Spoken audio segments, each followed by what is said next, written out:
Hello and welcome back, everyone. Great to be with you, continuing with our daily study and meditating that through our study, we create deep transformations within ourselves. All the noise, all the mess going on in our heads because of our opponent, all the pollution in our mind and in our world, we can quiet that, we can transform that, we can hear the beautiful, pure whispers of our soul. And those whispers will get louder and louder, meditating that through our study we're plugging into the tree of life reality. We're transforming all shallow indifference and hatred into love, compassion, and unity with the appreciation that we have been chosen to be part of this work, to get to reveal this light. We're coming up, of course, to Purim, and Purim is all about unity and love and certainty. And we're meditating with this great light. We have the merit to receive those gifts, and with deep appreciation, we can handle and create a vessel for greater and greater responsibility, greater light. So, with the prayer of the Ari, let's open up our hearts and begin.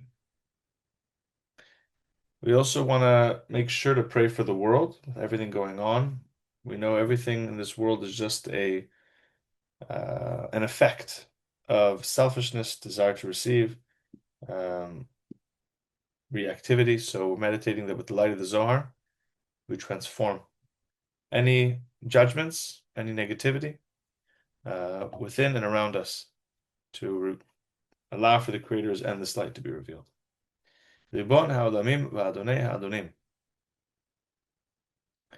אב הרחמים והסליחות, עומדים אנחנו לפניך, אדוני אלוהינו ואלוהי אבותינו.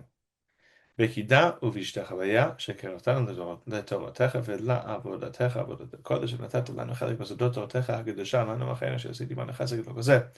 על כן אנחנו מעפילים תחננינו לפניך, שתמכו תסלח לכל חטאותינו ועוונותינו ועל עוונותינו והבדלים בינינו לבניך. וכן יעשו בניך אדוני אלוהינו ולאבותינו, שתכונן את לבבינו ליראתך ולאהבתך. ותקשיב אוזנך לדבריי ותפתח לבבינו הערה בסודות תורתך. ויהיה לבדין זה נחת רוח לפני חסך ולכך ניחוח. ותציל עלינו מכל נשמתנו וכל בחינתנו ושיתנוצצו ניצוצות בדרך הקדושים אשר עיד העם גילית את דבריך לעולם. וזכותם וזכותם יעמוד לנו לבן רשע ביתרמנו ובזכותם תרננו במה שאנו לומדים כמאמר נעים זמירות ישראל גל עיני והביט הנפלא מתורתך כי אדוני ייתן חוכמה מפיו דעת ותבונה. יגילו אותנו מפיו והגל מלפניך אדוני וגואלי. Okay, and here we go.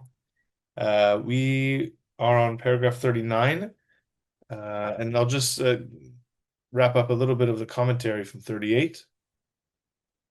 So basically, the Zohar Rabbi Shimon is revealing how when the souls come down into this world, there's a process they go through. Before they manifest in our world, they have to first go through the nukva, through the spiritual female aspect. And the souls originate in Binah. Binah is a state of perfection. Binah is a state of positivity and mercy. But when the soul goes from Binah down into the Nukva is a lower vessel, doesn't have the ability to really receive, and therefore there's a process that mother lends her clothes to her daughter. Binah helps prepare the Nukva to receive. And part of that process is to diminish its own light, for Binah to diminish our own light as Malchut prepares to be a vessel, and that diminished light causes that there is now a state of lack. While in Binah there is no lack, but there is lack that is awakened.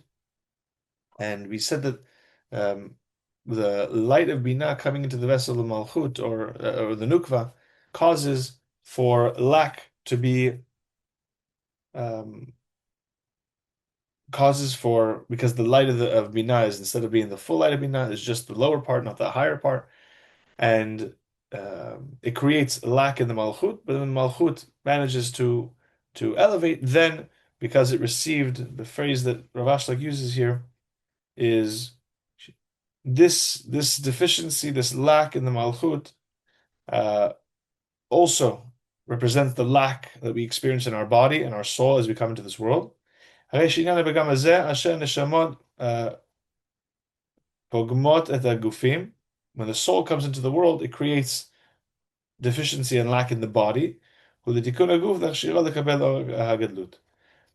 The lack that the body has, which, not the lack, but the lack and then the correction, the tikkun, the correction of that lack, allows for that individual to be able to receive the greatest light. So when you receive the what's called the katnut, the lower level of the soul of the light, then it allows for the process of transformation to be able to eventually receive the gadlut. So the Rav Ashlag is basically explaining from the Zohar, because we're talking about why tzaddikim suffer. Why is there negativity? And why do we have to go through challenges? Well, in order for us to be a complete vessel, we have to go through a process of free will. We have to go through a process of building that vessel. True desire is not awakened from a place of fulfillment, but rather from a place of lack. So while it's an uncomfortable process, it's a necessary process. Thinking about our own lives. While we prefer not to go through the challenges that we go through, while we would prefer for life to be nice and pleasant and beautiful, while it should be, we have to also appreciate the moments when they're not, because when life is not all rosy and fun, that's the process of me building my vessel to be able to receive the true light, to be able to receive the true fulfillment. So the lack that we have, both in terms of our character, which means baggage that we're here to correct, and the lack that we experience in life. The lack we experience in life is to awaken me to the lack that exists within my, meaning the changes I need to make on levels of my soul, of my body, of my consciousness. The challenges show me what I need to change, and as I make those changes, then I can actually become a vessel of endless light. That's why the tzaddikim go through darkness. They are given darkness so that they can transform it to light. The darkness that you were given is not a flaw, it's a feature. It's a feature, it's an opportunity for you to transform, for you to be a co-creator, as we learn in Kabbalah 1, for you to overcome the darkness and negativity, transform it to light, and then be able to receive endlessly. Then the Zohar continues, Rabbi Shimon continues, paragraph 39. The secret of the matter that they remain like above, like the nukva, meaning when we experience lack and deficiency in the physical world, it's like what's happening in the spiritual realm. The body is in a state of a lack or flaw, similar to and then the body, and then inside the soul, similar to how the nukva, our spiritual source, is also lacking. So in the nukva, the lack is experienced on the soul, and then in our world, the lack is experienced on the soul and in the body. The go like above, and one is like the other. Therefore,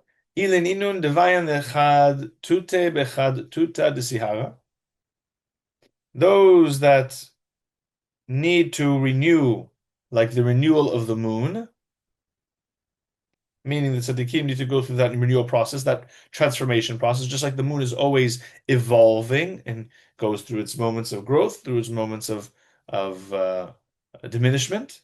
But in general, the idea is for us to get to the place where the moon is complete, with the vessel, the malchut, the nukva, our lack is perfected.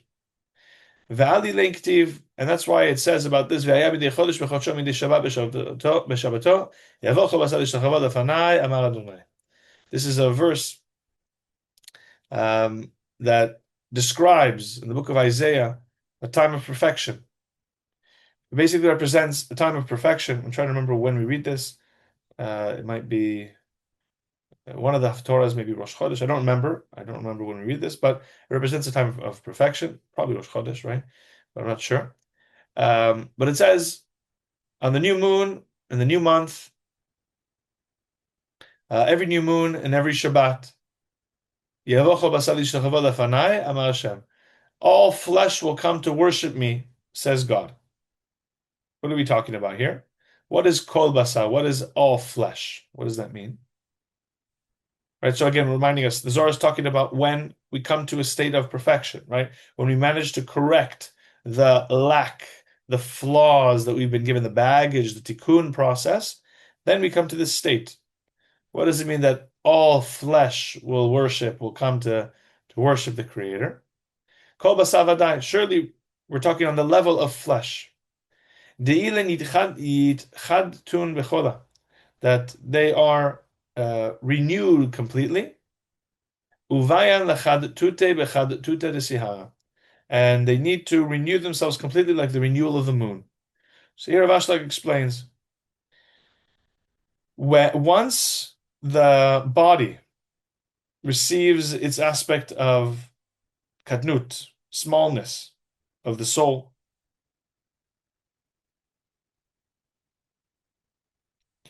they're already in a state to be able to receive, they're prepared to receive the greater light, the gadlut that comes from what's called Chodesh and Shabbat, right? Like in the verse, Chodesh and Shabbat. It represents higher lights that are revealed, which are called, what are called the light of Chaya.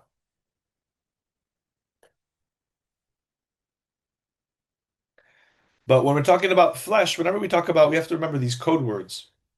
We're not just talking about, it's not a random word that's used. You could have used another word. Why does it say, Yavo Kobasa? Why does it say all flesh? Why does it say all people? Because we're talking about a specific level. We know that the different parts of the body represent different vessels. And these are the different vessels of the Partsufim, of the different faces, different spiritual structures. The vessels are split into 5 levels. The mocha, the brain, atzamot, the bones, the gidin, the sinews in the body, the basa, the flesh, and the skin. Each level corresponds to a sphira and a level of light or soul. So when we're speaking about flesh, when the verse mentions flesh, we're talking about the level of Zerampin or Tiferet that has to do with the light of Chaya. The light of Chaya. We know that while the higher sphirot are, we begin on the higher level, so the brain, the mocha, is Keter, but it represents the lowest light because the higher sphira represents smaller vessel. The lower sphira represents a greater vessel, which means it receives a higher light. It's not always this way, but this is how we're understanding it this time. So here Rav Ashlag says that when we're talking about the level of all flesh, we're talking about the light of Chaya.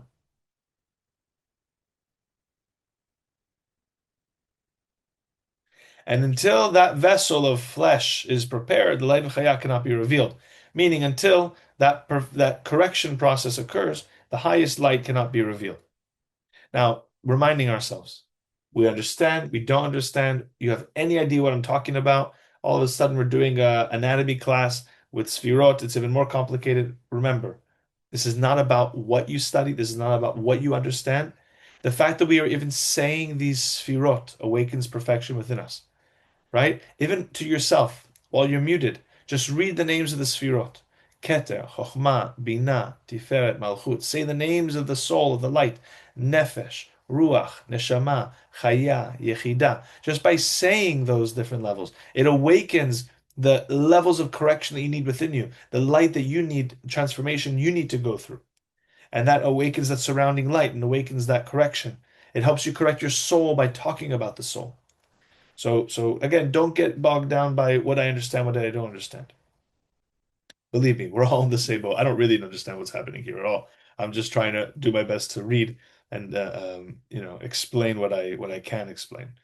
I'm very excited for when we do this next round. Hopefully, once we complete the entire Zohar and we come back to this, and we'll be able to hopefully have a deeper understanding. So when it says that all the flesh will be renewed, it means that the vessel of flesh, Rav Ashlag says, uh, Kulam yuchad lehamshachad al chaya, Hamishah v'chodesh Shabbat. It's ready to receive light of chaya that comes from Rosh Chodesh and Shabbat, which represents high levels of revelation. Mashenken akelim moch atzmo gidin, as opposed to the upper levels, which only a part of that light is revealed. Only the lower levels of soul, nefesh, ruach, neshama are revealed. Ki hem yuchadim bi'ikar legimel lo nefesh, ruach, neshama. Rav Ashlag explains that in the portion of Noach, we also explain this concept that it represents the upper three versus the lower levels represent different types of vessel, different types of corrections that need to happen to reveal those types of light. But it's not a coincidence that the verse is using that phrase, flesh, because it represents this highest light revealed after the correction takes place. Paragraph 40. And the tzaddikim, they exist in partnership with the moon, with the nukva, with the malchut. Right? Because again, the Zohar is explaining why do righteous people suffer? And maybe you and I are not tzaddikim, but same thing. There is a tzaddik within us. We are part of this puzzle as well. Our correction is part of the world's correction. The Zohar here is saying that really the work of the tzaddikim is not about correcting just themselves, but it's around, again, partnering with the moon, correcting the malchut, correcting where lack exists for humanity and consciousness. So they are in partnership with the moon, with the malchut. Pegimin be'ahu pegimu dila.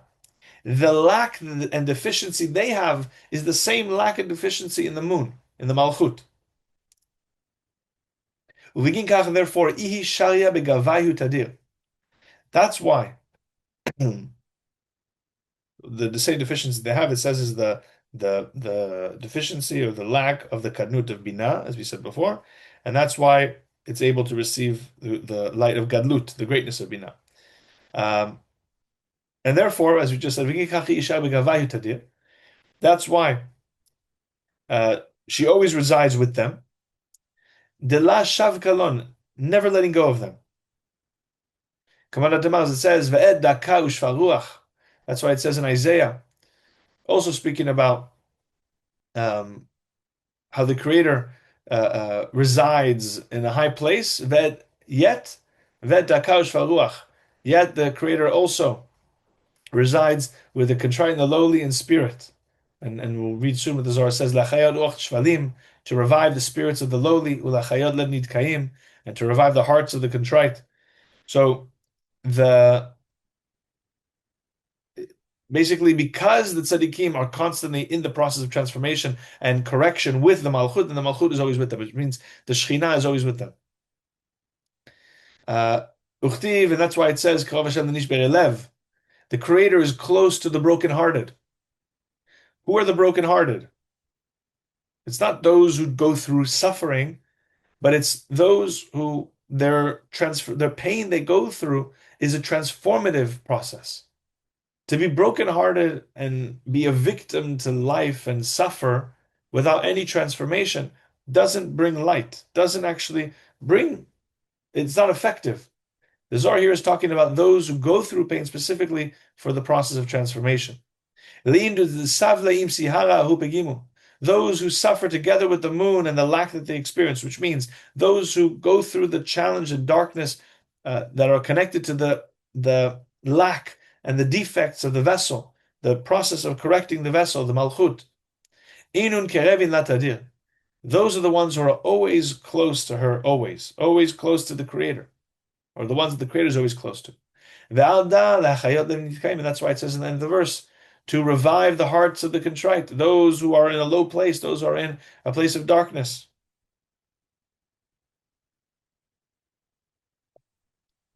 Be'inun chaim de atyan la leitchadta.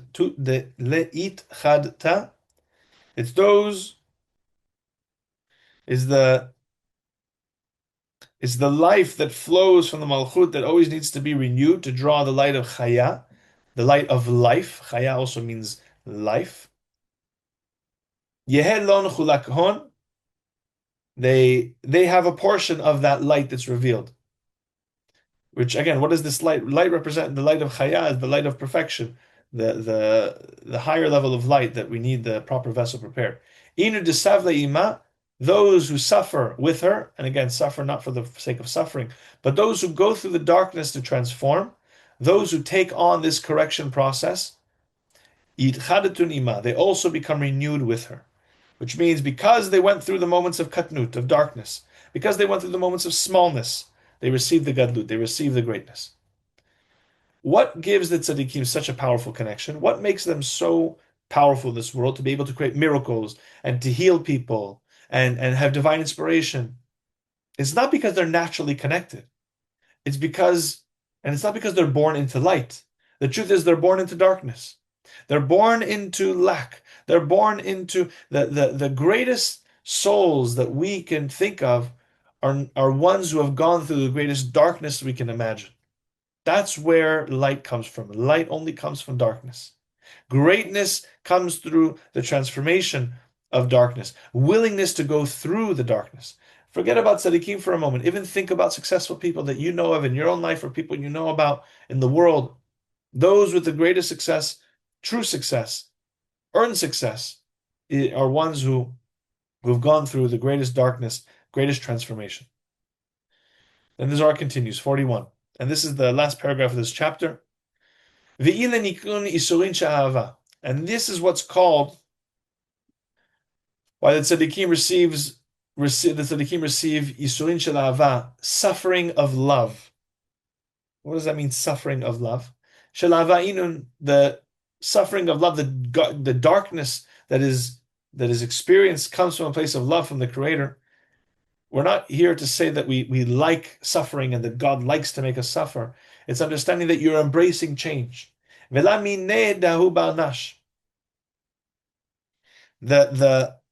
lack that the tzaddik deals with, which brings about the suffering and the darkness and the challenges, because the kadnut from bina, those are called the yisurin shel ahava, the suffering of love, and they are from love and not because of the person themselves, which means, and a lot of people ask this in classes, like, okay, let's say I overcome all my own darkness, then what?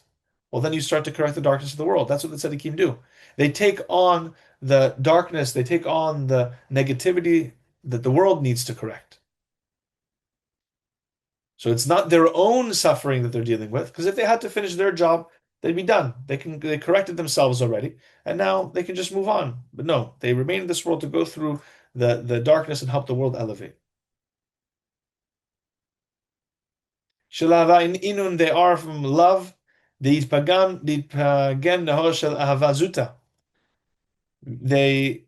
because the light of small love, which represents the malchut in the time of katnut bina, is diminished, is damaged. And it is pushed aside. It is pushed aside by great love, which represents the light of gadlut, of bina. Begin kach, therefore, these tzaddikim are called the friends who are partnering, are joining in the transformation process of her flaws or her lack of the malchut of the world. Happy is their portion in this world and the world to come.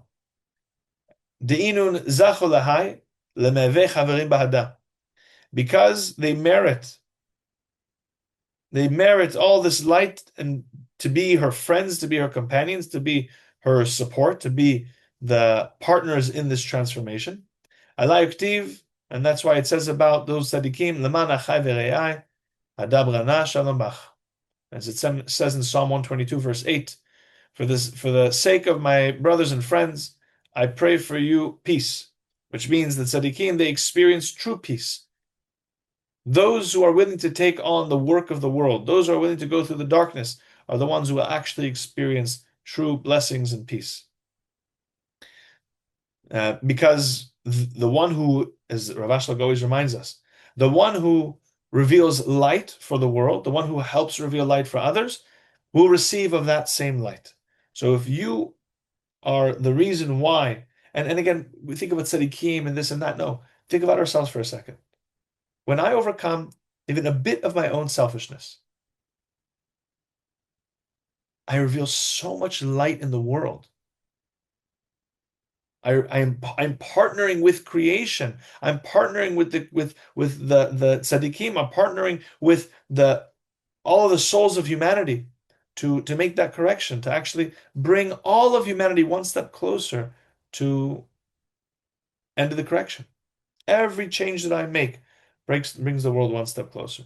Right? One of the greatest thing a person can do for the world is just change themselves. Just change yourself. The greatest impact you'll have in the world is changing yourself. Now, how do you change yourself? Of course, you help others change. Of course, you help bring light to the world. Of course, you work on yourself. Of course, you share. That's all to help change yourself. If you think that you're part of a spiritual, right? If you think you're part of the Kabbalah Center to change the world and not change yourself, you're not going to help the world. Everything I do to connect and to share and to be part of this work, spreading Zohars and everything, is only to help me change myself, only to remove the space between myself and the Creator. And by doing that, I change the world. And then I experience endless blessings. Okay, next chapter, chapter 5. Beautiful chapter we're about to start. This is a pretty long chapter, relatively. It's around 30 paragraphs. And let's dive in. Behold, my servant shall prosper. What are we talking about? Usually these are verses, right? That's why it's in quotation marks. So let's see. Patach v'amar, Rabbi Shimon opens and says, continues to reveal.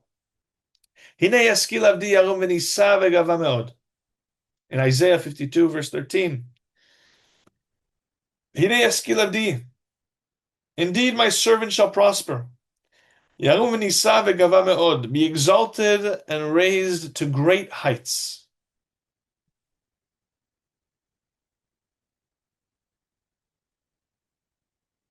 Zakar chulakon tzadikaya. Happy is the portion of the righteous, the tzaddikim. That the Creator reveals to them the path of the Torah, the ways of the Torah. To walk on that path. As we say often, the fact that we are here studying together, the fact that we are on a spiritual path, it's not us. It's that the Creator showed me and chose this way for me. I could choose to follow it or not. But if someone appreciates the Zohar, it's because they have a merit to appreciate the Zohar. Someone who doesn't appreciate the Zohar doesn't yet, at least, have the merit to appreciate the Zohar. Someone who appreciates spirituality and transformation and connection is someone who is chosen and has the merit to experience it. What's the greatest merit, as Zohar is saying, what's the merit that tzaddikim have? That the Creator continues to guide them. The Creator continues to choose them. The Creator continues to show them this path.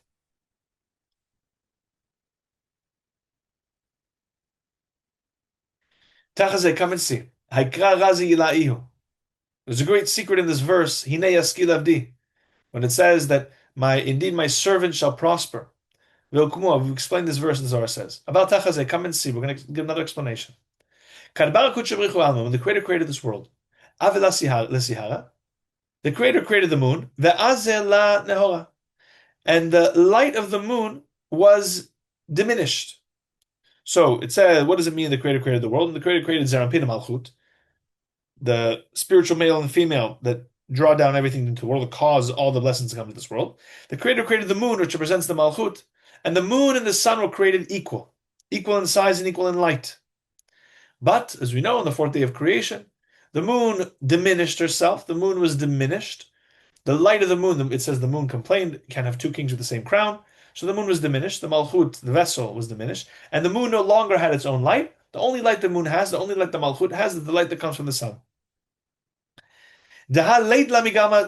She has nothing of her own. The light of the Nukva, the light of the moon is No light of her own, only what she receives from Zerampin. And since her size was decreased, begin shimsha. She only shines because of the moon. Her only light comes from the moon. And from the supernal light that shines, from the great light that shines from the sun, from Zerampin. 43. When the temple was physically standing in Jerusalem, Yisrael have mishtadli mekuban in ve'ilava and ufulchanin, the havavdin. The Israelites, they would do their work, they would do the offerings, the sacrifices, the work in the temple. Kahane ve'levai ve'yisraele. Okay. And the Kohanim, the priests, the Leviim, the Levites, and the Israelites, they would do this work. Why? Begin a kasha kishin lahaul anhara nehorim. This was not a worship to God. This was, they understood that in the temple, all the work in the temple was to create unifications, to create channels, to open up channels of blessings down into our world, to illuminate the light that needs to shine in the Malchut down into our world. That was the work, to reveal light, not to worship a god, not to sacrifice animals, but it was creating flow and light into the world. Paragraph 44. And once the temple was destroyed, the light was dimmed. And the moon was no longer shining from the sun. The Nukva no longer had the light of Zerampin. And the sun left. The sun left the light of the sun, the Zerampin. Light was removed or withdrew from her. She no longer shined from that light, the Malchut. There's not a single day. And since that time, there's not a single day in our world that there are no curses, and there is no pain and suffering, as we explained. So the Zohar will continue to explain this. But just to understand also the point of the temple, right? The point of this temple is not a physical temple.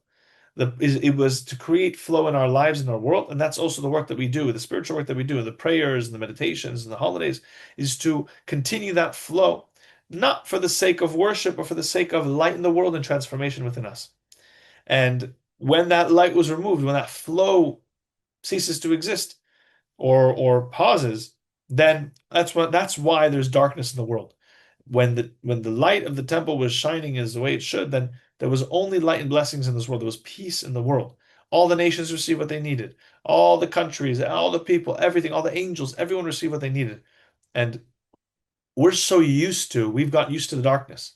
But there was never supposed to be a reality that there wasn't a temple.